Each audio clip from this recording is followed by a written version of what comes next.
Please, please, help end this nightmare for all of us.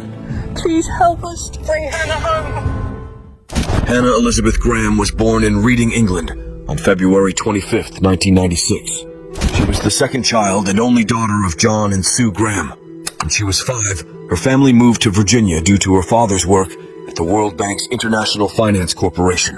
The Grahams eventually settled in the city of Alexandria. Hannah grew up to be smart, supremely athletic, and musically gifted. She loved to play the saxophone and was a straight-A student throughout elementary and high school. She also became part of her high school softball team and was appointed team captain during her senior year. By 2014, the blue-eyed British woman had grown to a towering height of 5 feet 11 inches. Hannah then decided to enroll at the University of Virginia, where she took up biology and chemistry courses. In addition, she also became a member of the school's close-knit ski team. Her teammates adored her amiable nature, dry sense of humor, and remarkable skill in navigating challenging slopes effortlessly. On September 12th, 2014, Hannah partied with 2 other ski team members at the Fig Bistro and Bar near their campus. Later that night, she left her apartment to attend another event. Slightly intoxicated, Hannah found herself disoriented in the maze of streets. At about 1 a.m. on September 13th, 2014, she texted one of her friends, saying she was lost. This would be the last time her loved ones would hear from her. On Sunday, September 14th, her friends and family became concerned as no one had seen or heard from Hannah since the early hours of Saturday.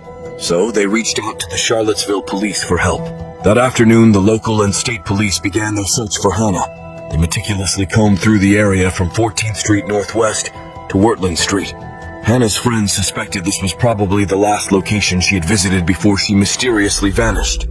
As word of Hannah's disappearance spread, many Charlottesville residents volunteered to help find her.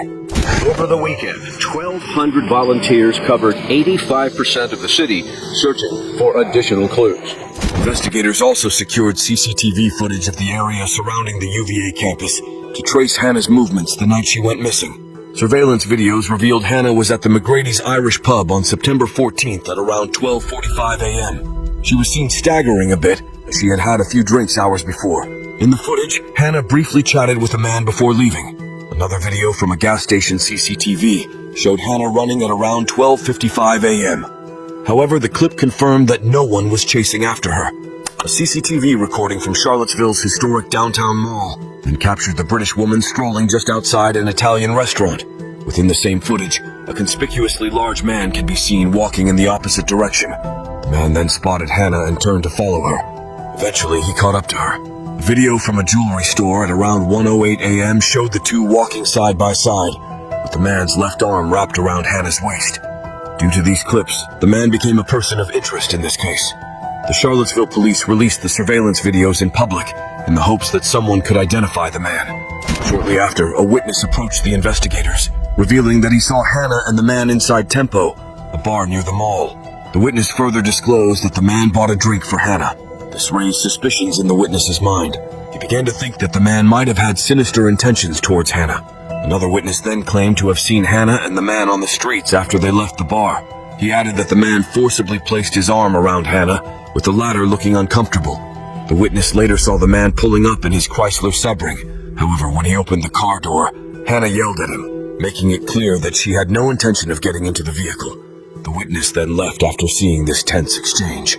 When he came back, the two were gone. On September 19th, 2014, 4 days after Hannah's disappearance, a candlelight vigil was held at the University of Virginia.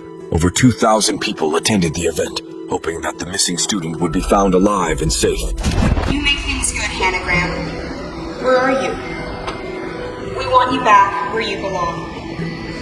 We love you more than you know, and we cannot wait to see you soon. To the residents of Charlottesville, Hannah's case brought back painful memories from similar incidents in the past. One such case was that of a Virginia Tech student named Morgan Harrington. On October 17, 2009, Morgan attended the concert of her favorite band, Metallica, at the UVA arena. She left the building temporarily but wasn't allowed back in, so she decided to head to a friend's house. However, she vanished before she could make it there and was never heard from again. Over 2,000 concerned residents helped search for her for the next few days. By early November 2009, the t-shirt she was wearing at the concert mysteriously appeared in the bushes of the UVA campus. 2 months later, in January 2010, Human remains were found on a farm just 10 miles from UVA. An autopsy subsequently confirmed that it was Morgan's. Genetic experts later examined her discarded t-shirt and were able to pick up unknown DNA from it. When the investigators ran it through the database, they found a match. However, it wasn't to a person, but to another crime from 2005. This involved a woman from Fairfax, Virginia, who asked to be identified as RG. In the autumn of 2005, a hefty individual followed RG to her home. When she was about to enter the door, the man suddenly grabbed her from behind and picked her off the ground. She was then taken to the nearby woods where she was beaten and subjected to horrific acts. What saved her life was the unexpected arrival of a man named Mark Castro, who decided to park his car near the area. Castro's presence alerted the assailant, who took off running. Then the bruised and battered RG emerged to plead for help. Parked over here in the visitor spot. I hear something first, so like a faint call for help, and out of the corner of my eye I see a figure reaching out to me, and she's screaming for help, but she has no voice coming out. I was seeing a lady that was beaten nearly to death walking towards me. She was covered in mud and covered with blood. The woman was then taken to the Fairfax hospital, where a forensic nurse found her assailant's DNA under her fingernails. After recuperating, RG provided a description of the perpetrator to the local authorities. The assailant was a large man, about 6 to 6'2" in height, and weighed around 200 pounds. An artist's sketch of the man was later revealed to the public. This individual, who had committed heinous acts against both RG and Morgan Harrington, remained at large until authorities connected their cases to Hannah Graham's disappearance. On September 20th, 2014, 6 days after Hannah's disappearance, the investigators finally tracked down the man seen with her in the CCTV footage. They then conducted a thorough search of his apartment for evidence linking him to her disappearance. Additionally, the police seized his vehicle. Later that day, his name leaked out to the public. He was identified as Jesse Leroy Matthew Jr. Matthew voluntarily showed up at the Charlottesville police station. However, he refused to answer any questions. He only said that he wanted a lawyer and left shortly after. The police couldn't arrest him yet, as they didn't have sufficient evidence against him at that point. Nevertheless, the law also permitted the authorities to follow potential suspects, so they did. Aware that the officers were trailing him, Matthew suddenly sped off and successfully got away from the police. When the news got out that he managed to escape, a wave of criticism erupted on social media. Numerous individuals began to criticize the police for the way they were handling the case. Charlottesville Police Chief Timothy Longo then held a press conference imploring Matthew to return and cooperate with the investigation. I hope and pray that we might have an opportunity to talk to Jesse Matthew again, because I think he can help us find Hannah Graham. For the next 3 days, forensic scientists performed a thorough examination of evidence discovered in Matthew's apartment and vehicle. Soon enough, they found a pair of shorts that contained both Matthew's and Hannah's DNA. Thus, on September 23, 2014, the Charlottesville police officially declared Jesse Matthew Jr. as the prime suspect in the abduction of Hannah Graham. He was called a person of interest after a college student disappeared, but this morning, Jesse Matthew Jr. is wanted for the kidnapping of Hannah Graham. The Commonwealth felt we had sufficient probable cause to seek an arrest warrant. Jesse Leroy Matthew Jr. with a Class 2 felony of abduction with the intent to defile. At this point, the police were not only in search of Hannah, they were now actively pursuing the lone suspect linked to her disappearance. In their quest to find Matthew, the investigators interviewed his friends and colleagues to see if any of them had knowledge of his whereabouts. However, none of them knew where he fled. Moreover, many of those close to him were surprised by his involvement in the case. This was because they knew Matthew as a quiet and socially awkward gentle giant. Before becoming a person of interest in Hannah's disappearance, Matthew was employed as a driver at the University of Virginia Medical Center.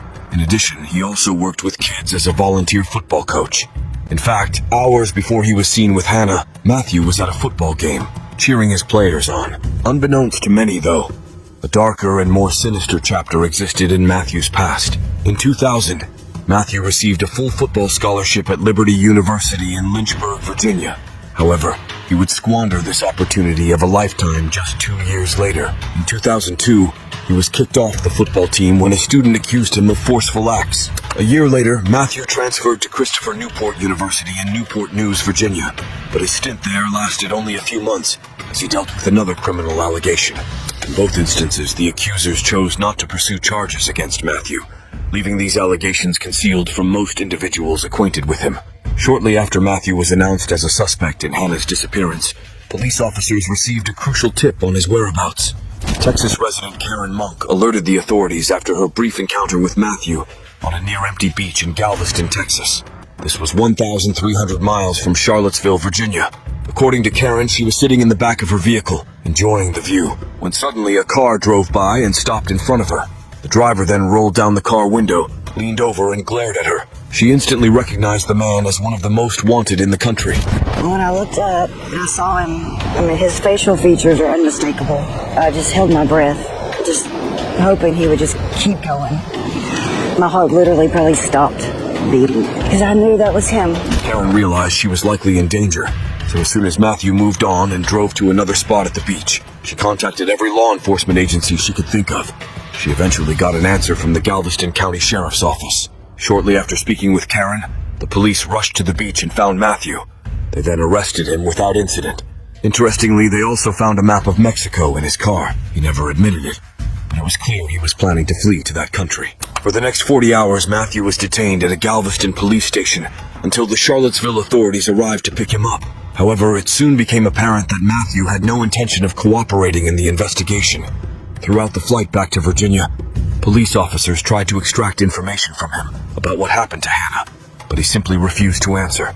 The investigators realized that while they now had the suspect in Hannah's disappearance, they still had a long way to go in finding her. On September 25th, 2014, the Charlottesville police broadened their search to include the 9 counties surrounding their city. Police Chief Timothy Longo also appealed to landowners for assistance in locating Hannah. By this point, Hannah had already been missing for 11 days. With each passing moment, the chances of her being found alive were diminishing. Nevertheless, her loved ones continued to hold on to hope.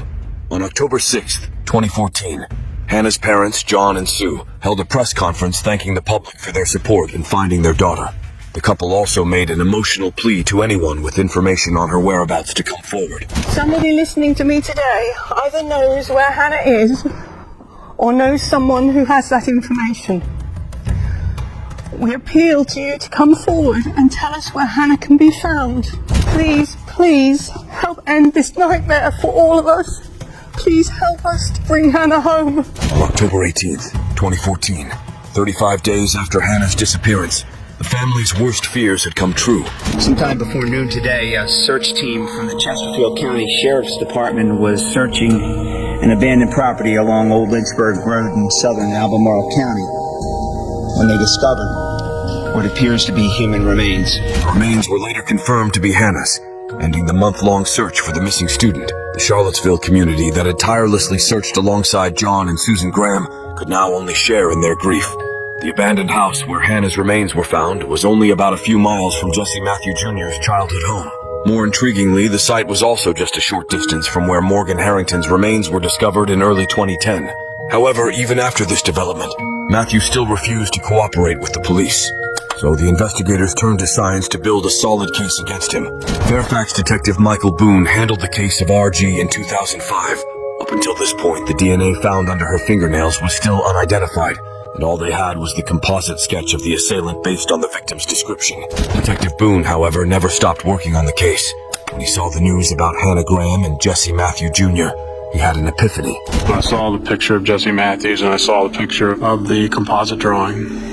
I knew they had the right person. He believed that Matthew was the same man who had done horrific things to RG 9 years before. To prove that, he secured a warrant to obtain a DNA sample from Matthew. After getting a sample, the detective took it to a lab in Richmond for analysis. A week later, the results were in. Detective Michael Boone was right. Matthew's DNA matched the ones collected from RG's fingernails after her attack. Since the DNA sample from RG's case also matched with that in Morgan Harrington's case, one thing became clear. Jesse Matthew Jr. was the perpetrator behind the crimes against the anonymous RG, Morgan Harrington, and Hannah Graham. Of the 3 cases, the police felt RG's was the strongest given the DNA evidence, and that the victim survived and could testify in court against Matthew. Moreover, there was also another witness to what happened. In contrast, Hannah and Morgan's cases only had circumstantial evidence against Matthew at that point. So, on October 20th, 2014, the Charlottesville police indicted Jesse Matthew Jr. for the attempted capital murder, abduction, and physical harm of RG. In a show of solidarity, Hannah's and Morgan's respective parents voiced their support for this move. On October 27, 2014, the University of Virginia revealed a memorial on the school campus to honor Hannah. Students brought flowers and wrote messages for Hannah on the wall. 3 weeks later, on November 14, 2014, nearly 1,000 people gathered at West Potomac High School to celebrate Hannah's life. The event was filled with tears and laughter as loved ones remembered the smart and talented woman who was taken too soon. 4 months later, the investigators gathered sufficient evidence to formally charge Matthew in relation to Hannah's death. On Monday, February 2nd, 2015, Jesse Matthew Jr. was indicted in Albemarle County for abduction and murder of Hannah Graham. By this time, Matthew was now facing 2 separate indictments. Meanwhile, RG's case moved forward, and a trial was set for June 2015. After her horrific ordeal in 2005, RG moved back to her home country in Asia to start a new life. At first, she was hesitant to participate in the trial, not wanting to recall the traumatic experience she went through. However, she also believed that her testimony could play a pivotal role in delivering justice, not only for herself, but also for Hannah Graham and Morgan Harrington. So she went ahead and took part in the legal proceedings. The Graham and Harrington families also attended the trial. There, in front of her assailant, RG bravely recounted the events of the most horrific night of her life. Experts also testified about the matching DNA samples from Matthew and those obtained from RG's nails. 2.5 days later, the prosecution concluded their presentation. It was now the defense's turn to argue. However, the trial took a stunning turn when Matthew and his legal team offered what is called the Alford plea. This was a type of guilty plea wherein the defendant acknowledges that there is enough evidence for a conviction, but they do not admit guilt. Matthew opted for this plea to spare his family the pain of hearing directly from him that he committed this heinous crime. On March 2nd, 2016, just a few months before the trial for Hannah's case began, Matthew accepted another deal. He pleaded guilty to the death of both Hannah Graham and Morgan Harrington. In exchange, he was spared the death penalty and was sentenced to 4 consecutive life terms with no possibility of parole instead. The Graham and Harrington family welcomed this news. I would say the primary emotion is relief. Finding justice for Morgan has been a burden on our family for 6.5 years. Today's events do not bring Hannah back to us, of course. We miss her every day. At times like this, one has to draw comfort where one can. In honor of Hannah, her friends at the University of Virginia scaled the French Alps and peaks of Tanzania to fulfill her dream of climbing a mountain. We had dreamed of going to hike Mont Blanc, talked about this. So we figured in a symbolic measure we would do this, bring her memorial there. Smart, bubbly, and talented British student may have departed too soon, but she left a lasting legacy that her loved ones will always cherish. She achieved everything she could at the highest level she could achieve. She was very smiley and silly too, which is what I want people to remember most of all. This warm, sunny, smiley girl full of life. Hannah's enduring gift to us all is that she enabled this wicked man to be apprehended and convicted. She did change the world, but at a terrible price.